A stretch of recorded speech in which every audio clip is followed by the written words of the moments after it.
तुकाराम महाराजांनी या अभंगामध्ये संताची संगती करावी असं त्यांनी सांगितलेलं आहे आणि संताची संगती केल्यामुळं आपल्या जीवनामध्ये काय बदल होतो ते या अभंगातनं सांगतात. आहाचा ते मोड वाळलियामधी, आधाराची बुद्धी तेने न्याये, मनवनी संग न करी दुसरे, चित्तमळीनद्वारे दोड पडे, विषासाठी सर्पा भयभीत लोक, हे तो सकळीक जप तसा, तुका मने काचे राहे काळा कूड, अवगुण तो नाड ज्याचा तया. तर उगवलेले मोड जसं पाण्या वाळून जाते आणि वाळून गेल्यानंतर ते व्यर्थ ठरते, त्या न्यायाने ज्याच्या अंगी धीर नाही त्याची बुद्धी व्यर्थ ठरते. म्हणून त्यामुळं इतर कोणाची संगती न करता संताची संगती करावी.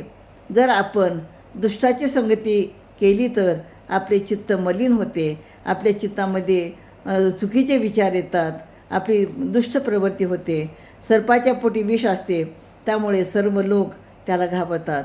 ही गोष्ट तर सर्व लोकच जाणतात. तसाच दुष्ट माणूस असतो. तुकाराम महाराज म्हणतात, जे कच्चे लाकूड आहे ते कामी येत नाही, म्हणजेच ज्याचा त्याचा अवगुण ज्याच्या त्याला बाधक ठरत असतो.